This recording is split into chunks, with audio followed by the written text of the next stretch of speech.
ya ketemu beberapa rekan muda. Ya. Udah lama saya nggak sharing ke teman-teman di youth gitu ya. Malah hampir nggak pernah gitu ya, kecuali dulu ya zaman di Gedung Kuning. Masih nggak ada yang pernah tahu nih Gedung Kuning ya.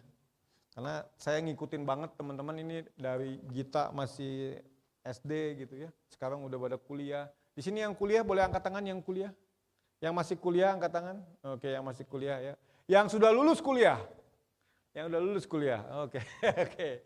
Yang masih sekolah ada nggak? SMP, SMA? Oke, the youngest ya.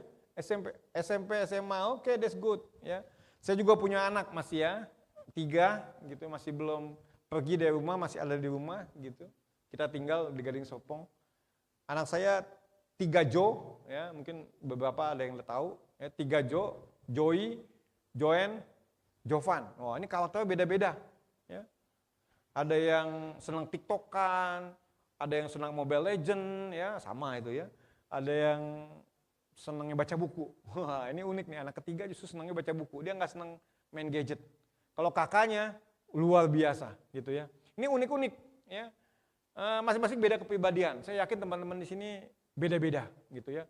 Di rumah itu saking cintanya sama depan J, anak saya semuanya depannya J, betul ya? Joey, Joen, Jovan. Sampai teman-teman kalau dulu main ke Cimanggu, Bukit Cimanggu ya, anak saya depannya J, kelinci kita 2 depannya J juga. Ya. Namanya Jordan sama Joli. Ya, ini unik memang keluarga kita, sampai kelinci aja depannya J juga ya, saking cintanya sama Yesus ya, Jesus Generation. Maksain ya, maksain itu ya. Karena lahirnya kalau keluarga kita kan Juni, Juli, Januari. Nah itu Tuhan hebat, nggak ada yang kebetulan. Anak saya lahirnya Januari, Juni, Juli. Nah hari ini kita mau bahas tentang gospel power. Kekuatan atau kuasa Injil. Nah kalau kita suka baca buku, baca koran, teman-teman yang kuliah, yang masih sekolah. Ya. Hari-hari ini kita melihat justru dipertontonkan dengan money power. Ya. Bagaimana kekuatan uang. Ya. Punya uang banyak, bisa beli kenikmatan ya, bisa beli Spotify, langganan, nggak usah yang aspal, asli tapi palsu. Ya. Langganan Netflix nggak usah yang Tokopedia punya, tapi yang asli gitu ya. Bisa bayar 60.000, bisa bayar yang asli gitu ya. Karena punya duit. Ya. Kalau kita nonton dipertontonkan, kalau punya duit bisa membeli hukum, wah, ngeri banget ya. Nah, itu bisa banyak kita pusing gitu ya, baca koran, baca media, baca yang viral gitu ya. Dengan adanya duit, ya, itu kita geleng-geleng kepala. Nenek-nenek yang mencuri sedikit gitu ya, mencuri sawit gitu, nggak banyak, cuma buat dia makan, dijual gitu ya. Atau curi ayam di penjara gitu kan, nenek-nenek yang nggak bisa makan. Tapi yang korupsi justru bisa dibebaskan gitu ya, karena bayar uang sogokan gitu ya. Kita dipertontonkan dengan banyak ketidakadilan dan kekuatan uang begitu ya. Nah tapi hari ini kita mau belajar yang sesuatu yang penting, yaitu kekuatan Injil. Nah bisa dibuka slide-nya. Kekuatan Injil. Apa itu kekuatan Injil? Kekuatan Injil adalah kekuatan yang bisa mengubahkan hidup seseorang. Nah contohnya saya. Nah, saya gampang ngasih contoh saya aja. Saya bertobat gitu ya, mengalami kuasa Injil. Bagaimana Injil berkuasa buat hidup saya. Apa tuh Injil? Injil itu kabar baik. Saya lahir di keluarga yang udah Kristen. Jadi saya itu udah Kristen. Kenapa? Karena mama papa saya udah Kristen. Ya, udah ke gereja mereka. Ya, biarpun belakang-belakangan meninggalkan gereja, setelah kita bertobat akhirnya balik lagi ikut Tuhan sungguh-sungguh. Tapi intinya saya lahir brojol udah Kristen. KTP saya udah Kristen gitu ya. Sekolah di Regina Pacis ya, beberapa mungkin tahu. Saya dulu SD, SMP di Kesatuan. SMA di Kesatuan tapi bukan yang di sini. Saya di Rangga Gading, masih gedung yang tua gitu, yang lama lah ya. Saya ingat banget lah banyak pengalaman yang luar biasa. Saya tinggal di Gang Aut di Sulken, Jalan Roda gitu ya. Gadut Tinggi, kalau ada yang tahu Gadut Tinggi. Nah, ini saya tinggal di sini Gadut Tinggi, ya, ke depan sedikit Gang Aut gitu ya, yang banyak makanan hauce sencimping itu. Ya, ngohyang dan sebagainya ya. Waduh, jadi lapar saya kalau ke sini ya. Udah lama soalnya saya udah tinggal di Gading Serpong sekarang. Nah, dulu saya kalau sekolah jalan kaki ke Kesatuan Naga Gading, ya dekat GSJA seberangnya, dekat Ngesti, gitu, jalan kaki. Saya ingat banget kalau sekolah dulu pernah sampai suatu saat saya sekolah SD ya, lupa dijemput, ya saya ingat banget saya sampai nangis gitu ya.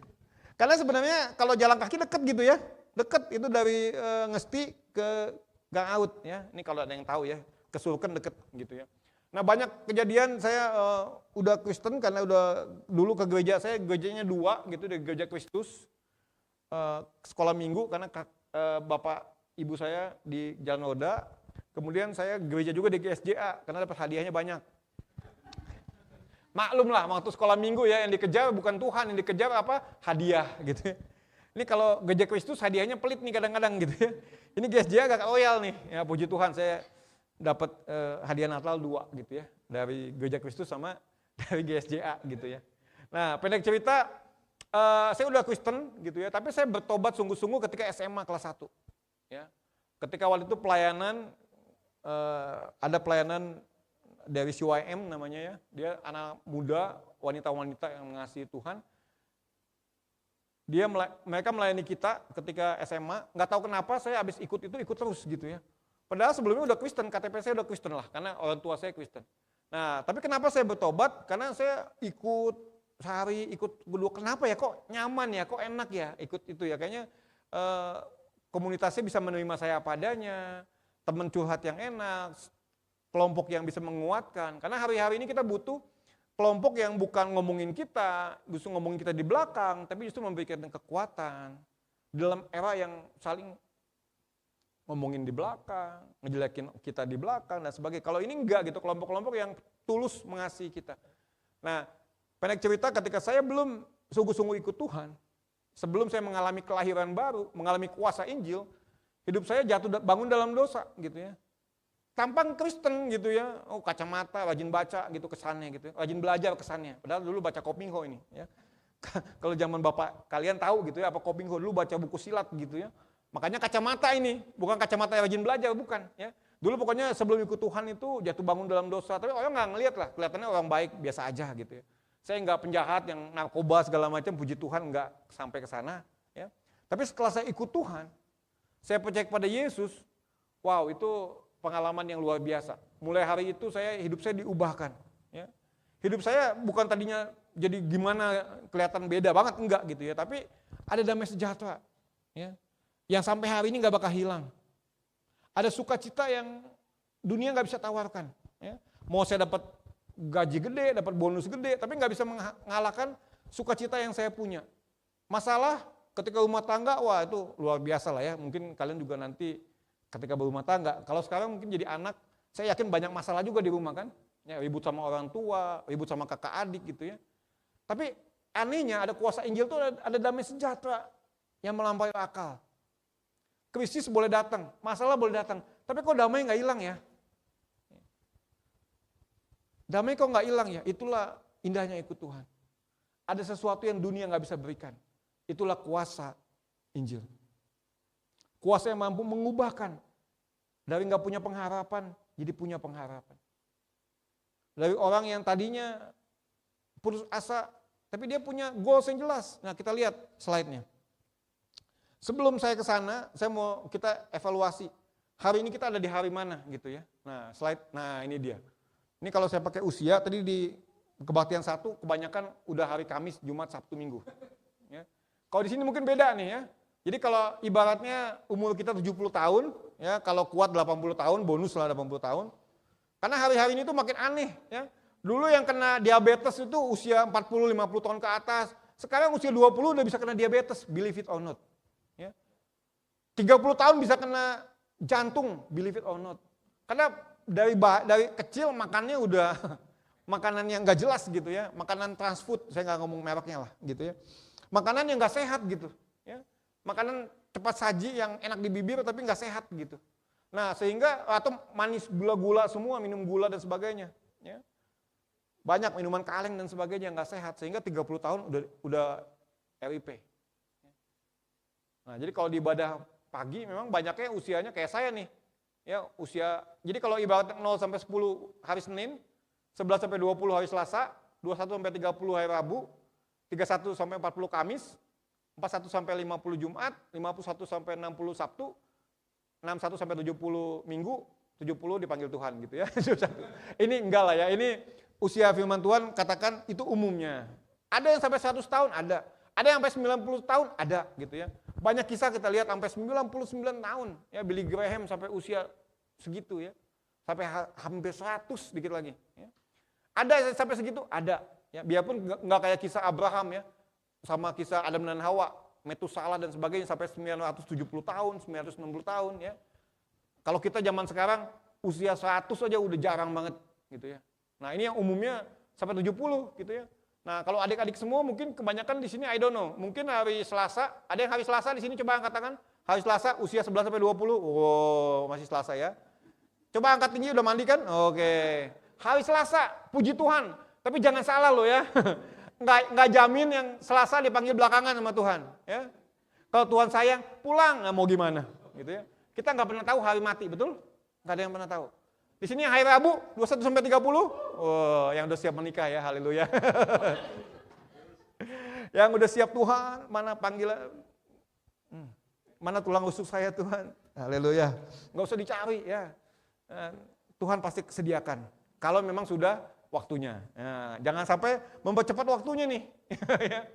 Nah, saya bersyukur nih di sini kebanyakan hari Selasa sama hari Rabu. Ya, mungkin ada hari Kamis ya. Orang tua adik-adik mungkin ada yang di sini hari Kamis. Saya udah hari Jumat. Saya ingat banget saya bertobat itu ketika hari Selasa, ya. Biarpun sebenarnya udah Kristen sudah dari hari Senin ya. Tapi saya sungguh-sungguh ikut Tuhan dari SMA kelas 1, kemudian dibaptis SMA kelas 2 atau kelas 3 gitu ya. Di Kemah Daud juga tapi di Surken dulu. Nah, sejak itu saya melayani Tuhan. Jadi kalau udah kenal Tuhan, habis itu sampai inget gitu ya, habis bertobat, dilayani, sampai kelas 3 SMA aja saya masih melayani retret waktu itu. Melayani retret, biarpun Bapak besoknya itu udah UMPTN, ya puji Tuhan makanya nggak lulus waktu itu ya. Karena saking semangatnya ikut Tuhan, lupa pelajaran sekolah gitu. Nah itu nggak boleh diikutin ya, itu contoh yang salah gitu ya. Saking semangatnya melayani Tuhan di Regina Pacis dulu, mungkin ada beberapa saksi mata di sini, saksi mata di Regina Pacis. Saking semangatnya melayani Tuhan sampai SMA kelas 3 udah melayani retret waktu itu, udah jadi pembicara di retret. Ya. Tapi saking militannya itulah, ya. Saya pilihan UI, nekat. UI pilihannya accounting. Yang diterima 61, yang saingannya 5.000. Nah, puji Tuhan. Itu IPS, saya di Regina Pacis IPA. Udah gak nyambung lagi kan. Saya IPA, milih IPS. Yang kedua, mesti ngeles, mau gak mau saya ngeles supaya bisa IPC. Ya, dulu IPC namanya, campuran. Saya belajar IPA, belajar juga IPS. Saya berjuang ya puji Tuhan, gak lulus. Itu karena kebodohan saya sendiri. Ya. Nah, kalau saya sadar sekarang teman-teman gak usah ikutin saya. Sungguh-sungguh ikut Tuhan, tapi pastikan juga kita nilai kita bagus. Ya. Jadi nilai 3,5 itu biasa buat anak Tuhan. Amin. Oke. Jadi kalau IP-nya sekarang nasib 1, bertobatlah gitu ya. Semangat gitu ya. IP 2,5 ke atas juga bertobatlah gitu ya. Takdir kalian minimal 3, amin. Minimal itu. Ya kalau bisa 4 gitu ya. Atau 4 buat Tuhan lah, kita 3,9 ya. Saya punya teman soalnya unik gitu. Semua nilainya A, kecuali Pancasila. B dia. Ya. Jadi 3,9 sekian itu. Itu aneh itu teman saya luar biasa. Pancasila lagi yang enggak A gitu ya. Pancasila kan padahal jawabnya yang ideal semua aja ya. Itu paling gampang kalau anak-anak saya paling gampang. PKN itu pelajaran paling gampang. Pokoknya yang bagus-bagus aja jawabannya. Betul ya. Nah pendek cerita ternyata hari kita ini berjalan cepet banget loh. Beneran ya. Saya nggak pas buat bahan ini. Loh ternyata saya udah hari Jumat ya. Udah Jumat nih, Sabtu, Minggu ya. Dan Tuhan manggil kita untuk pulang. Itu saya punya teman dulu yang melayani di sini, nggak main musik ya. Dia bertobat usia 22, 24 gitu ikut Tuhan, percaya Tuhan. Kemudian usia 26 tahun, udah sungguh-sungguh ikut Tuhan, rajin komsel, kanggap payudara. Usia di bawah 30 tahun. Tuhan panggil. Artinya apa? Kita nggak pernah tahu waktunya Tuhan. Jadi saya nggak nakut-nakutin. Next slide. Nah, hidup ini pendek banget. Ini saya nggak nyangka loh. Ternyata saya udah di tengah. Saya udah 3 lagi menuju ke sana ya. Udah mulai sakit pinggang. Itu kan dapat duit ya. Teman-teman mungkin ada yang, kalau bayi nggak ada ya, lagi pegang sekolah, lagi sebelum wisuda, ya, sebagian lagi sebelum wisuda, masih pegang tas ransel, banyak bawa buku, ya. Saya udah lewatin itu, S1, S2, S3, ya. Kemudian udah ngumpulin duit, ya. Nah, habis ngumpulin duit yang dolar itu, udah mulai encok-encok nih. Nah ini zaman bapak kalian nih, pinggang udah mulai encok gitu ya. Puji Tuhan sih mungkin belum pakai tongkat gitu ya, tapi beberapa jemaat kan udah pakai tongkat, udah mulai tua. Nah ini puji Tuhan dipotong nih ya, kalau gambarnya dilanjutin udah RIP nih ya. Udah 2 kali 1 ya, udah wafat ya. Hidup ini singkat banget. Kita nggak pernah tahu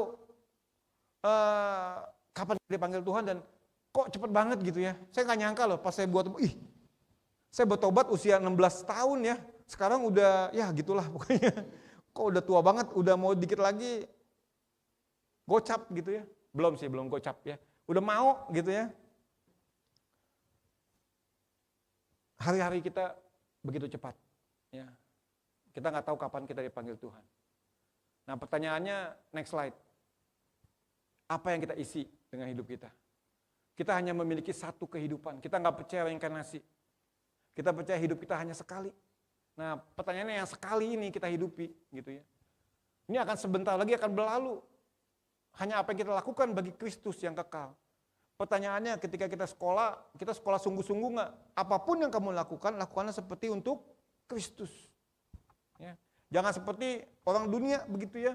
Yang kan ada pernah si Renat Kasali ngomong begini. Teman-teman kuliah nih ya. Kalau IP-nya 3,5 ke atas itu nasibnya jadi dosen katanya. Nah ini termasuk saya ini ya. Udah punya bisnis pun ujungnya jadi dosen juga. Jadi konsultan jadi dosen karena IP-nya 3,5 ke atas. Yang IP-nya 3 jadi manajer. Nah nanti nih ya, kalian kalau IP-nya 3 siap-siap jadi manajer. Tahu nggak yang IP-nya 2,5 ternyata jadi pengusaha. Ya. Karena dari kuliah udah jualan baju, jualan ini, jualan online sebagai macam gitu ya. Makanya 2,5 nasibnya. Tahu nggak kalau teman-teman di anggota DPR katanya, IP-nya berapa? Ternyata nasib 1, karena sejak kuliah udah rajin apa? Ayo galang masa demo, ya, sering nggak masuk bolos karena demo gitu ya. Nah kalau di sini nggak ada, di sini mengikut Tuhan, ikut Tuhan, IP 3,5 itu biasa, amin. Yang nggak bisa nanti ikuti nomor kita DM di bawah ini ya. Ada ilmunya supaya kita bisa baca cepat, ya. Mengerti cepat gitu ya. Kita kadang-kadang ada blokade mental, kenapa belajar itu susah masuk.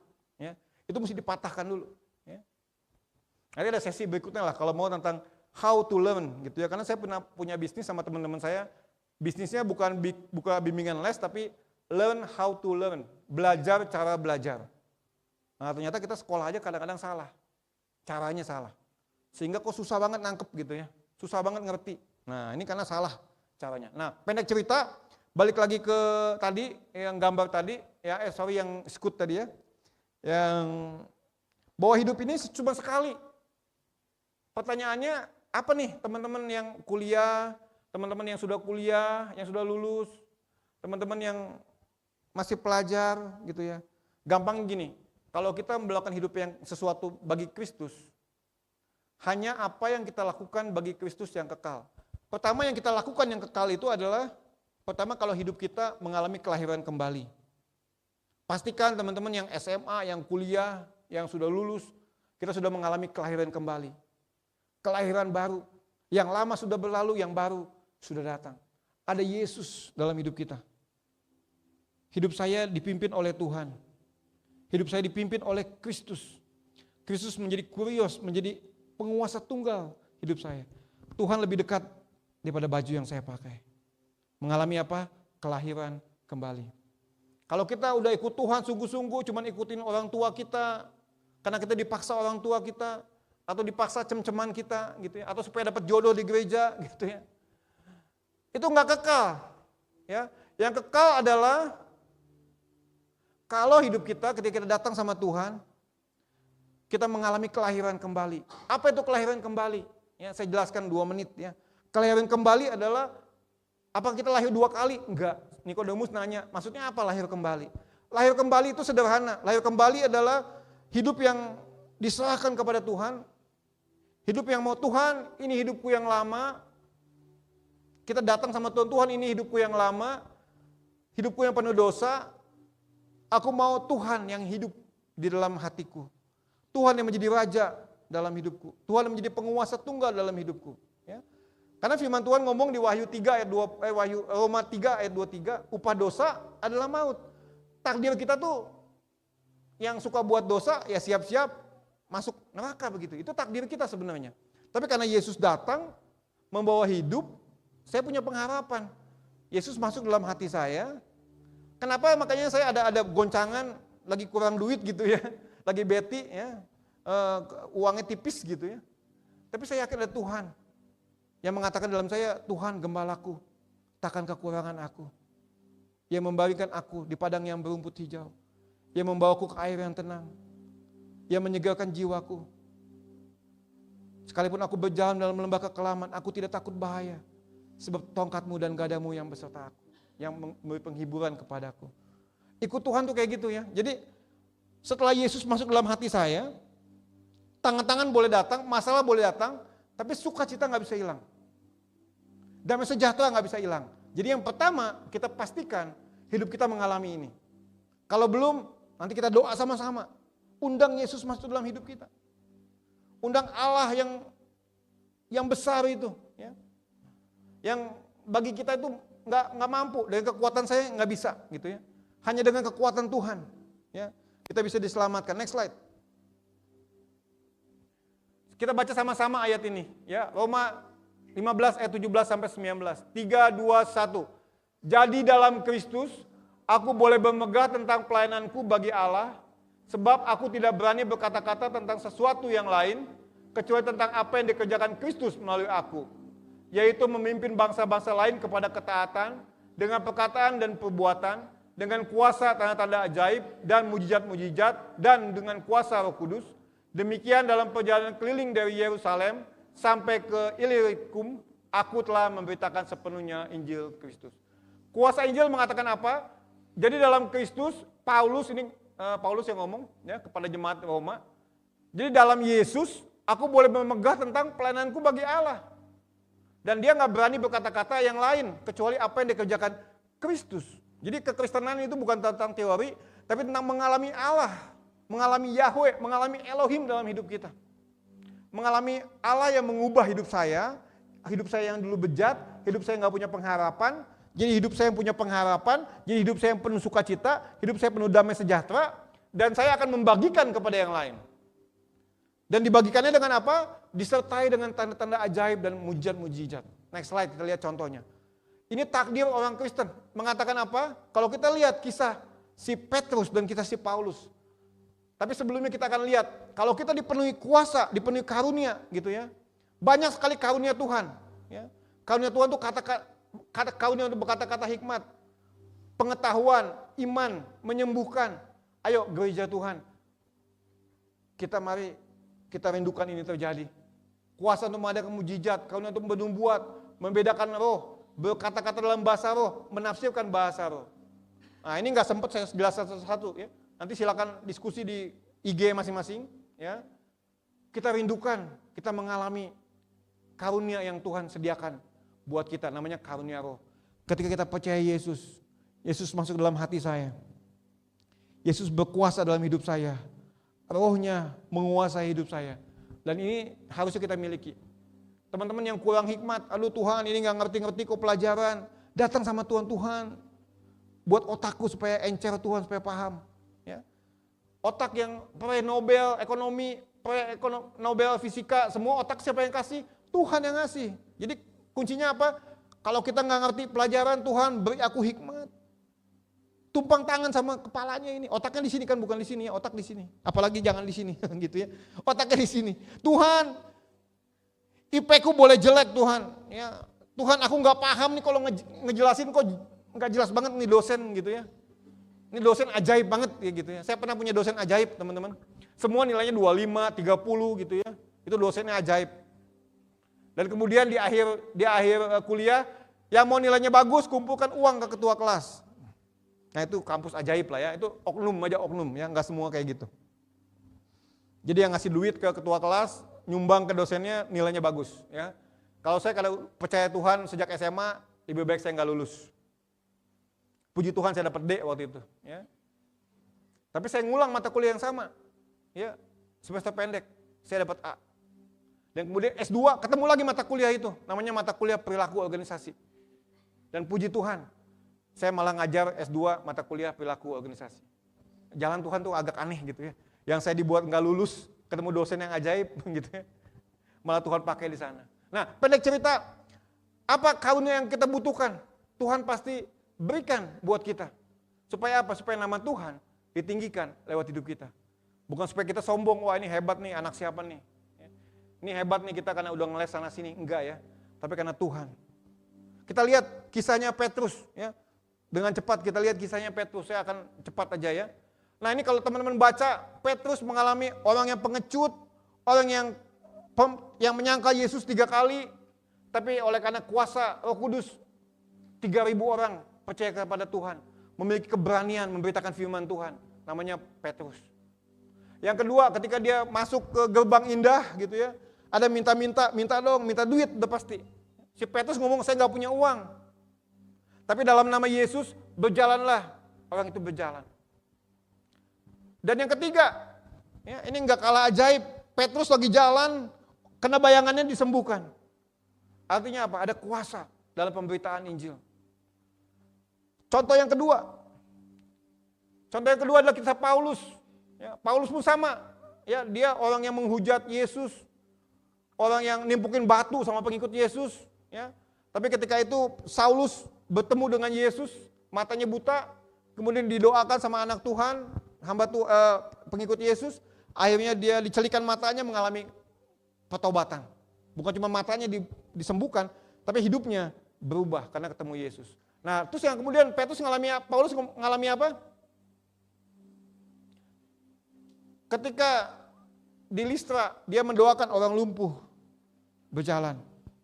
Dan yang ketiga, ini nggak kalah ajaib. Jadi kalau kita lagi dengerin khotbah nih, misalnya di lantai 2, ini ada namanya etikus. Etikus tuh duduk di jendela, karena supaya adem, karena belum ada AC zaman dulu ya. Jadi pakai AC-nya angin cepoi-cepoi. Setelah kena angin cepoi-cepoi, enak banget. Khotbah Paulus sejam, 2 jam, masih asik ya. Udah 4 jam dengan khotbah Paulus, jatuh ke bawah, ke lantai 1, ya, meninggal. Didoakan sama Paulus, dibangkitkan. Next slide. Tapi ternyata kisah ajaib ini, tanda-tanda ini bukan cuma zaman dulu. Ya. Tapi zaman sekarang pun kalau kita Google nanti teman-teman pulang Google aja. Kalau zaman sekarang kan ada Andy Simon, ada Rasuli Lubis dan kawan-kawan lah ya. Nah kalau ini ada namanya Reinhard Bonnke.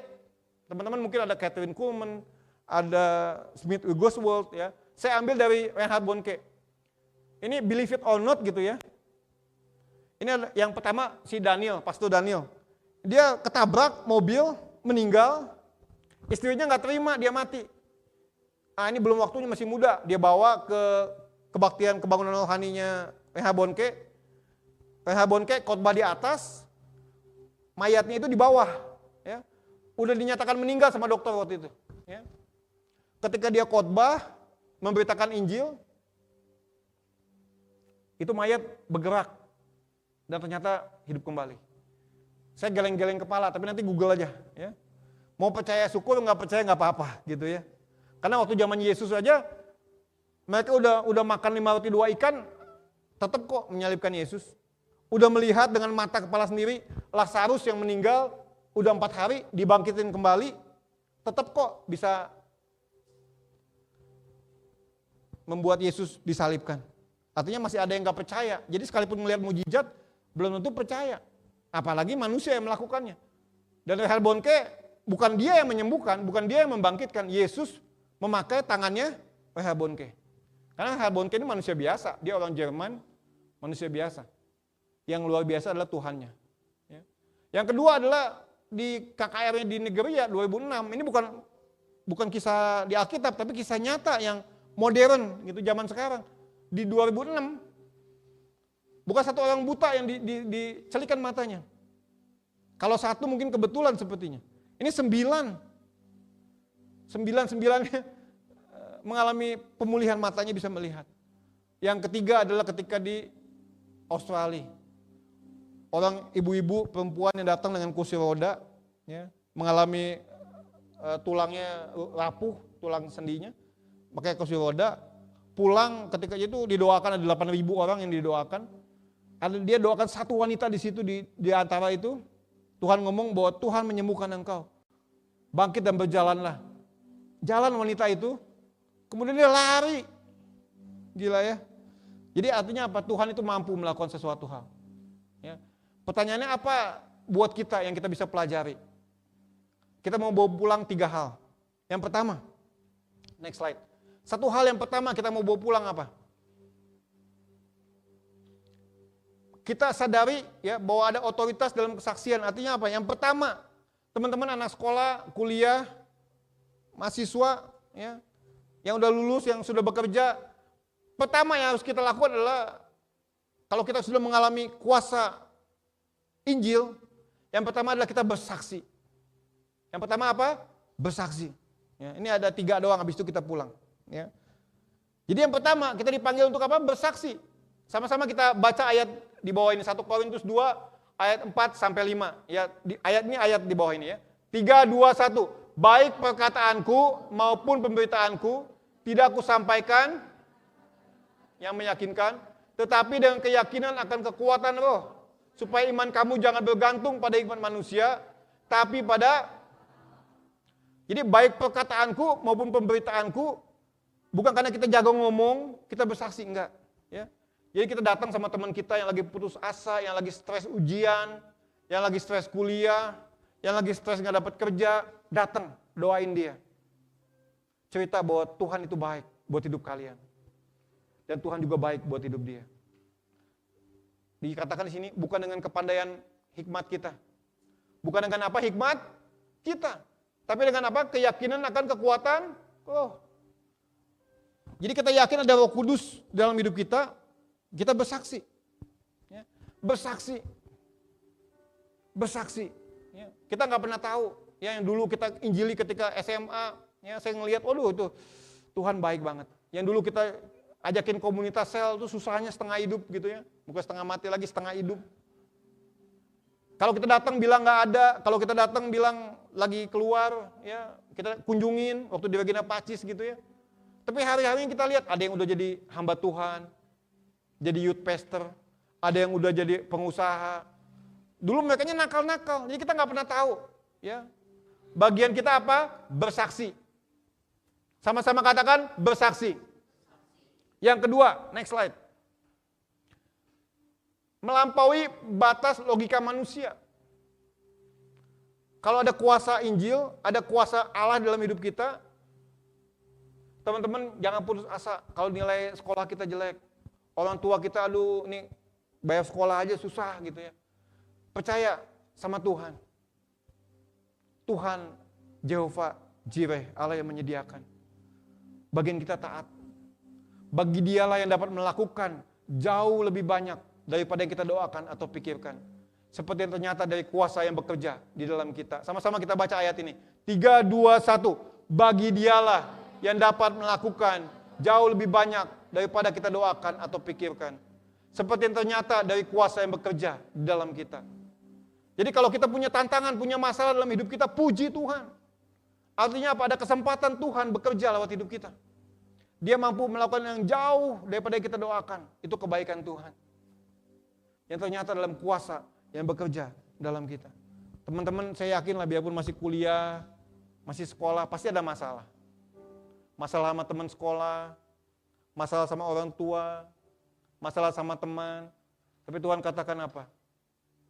Datang sama Tuhan. Tuhan akan memberi kekuatan. Bagian kita apa? Taat sama Tuhan.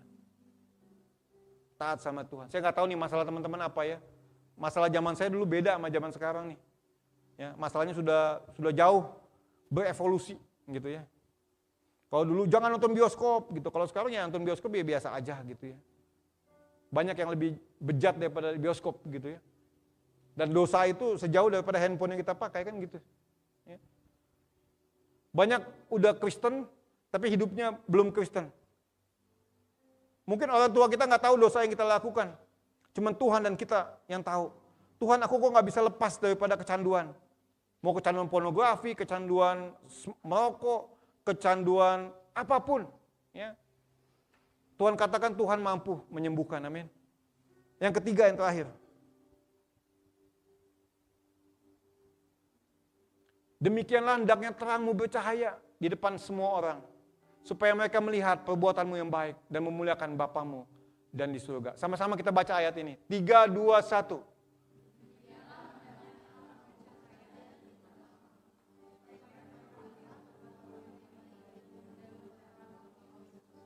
Ya, jadi kalau teman-teman ngaca, aduh tampang begini bisa jadi kesaksian, bisa gitu ya. Karena Tuhan yang ngomong, biarlah terangmu bercahaya. Ya. Biarmu terangmu bercahaya. Kenapa? Karena sekolah kita, kampus kita, tempat bekerja kita, itu banyak sekali ketidakbenaran yang butuh anak Tuhan jadi terang. Apa jadi terang artinya? Yang lain nyontek, dia nggak nyontek. Ya, saya pernah berkali-kali ngomong, waktu kita di Regina Pacis gitu ya, sekelas bisa nyontek semua tuh. Ya. Cuman saya sendiri nggak nyontek. Cuman teman-teman kita yang udah percaya Tuhan nggak nyontek. Itu gampang, tidak mudah. Tapi kalau kita mau jadi cahaya, berani kita ambil harganya, berani bayar harganya. Memang akan kelihatan beda. Jadi pas kita lewat gitu ya, pas saya lewat, orang kudus lewat gitu ya. Karena ngelihat kita beda, berani nggak ambil harganya. Ya, yang jadi pertanyaan bukan bedanya yang penting. Yang penting adalah jadi cahayanya. Ya. Bagaimana hidup kita menjadi cahaya? Terakhir, next slide. Kesimpulan. Ya. Apa yang harus kita lakukan, teman-teman lakukan? Ya, pulang dari tempat ini, yang mengalami kuasa Injil, pertama bersaksi, sama-sama katakan bersaksi, taat dan percaya, jadi pembawa solusi. Jadi yang ketiga nih, kalau teman-teman ada lihat yang ini belajar kok susah banget nih, ini belajar nggak ngerti-ngerti, ajarin dia. Jangan cuma doain, jadi teman belajarnya dia. Ya. Jadi solusi buat dia nggak ngerti, kita ajarin. Ya. Mari kita bagi berdiri, kita datang sama Tuhan.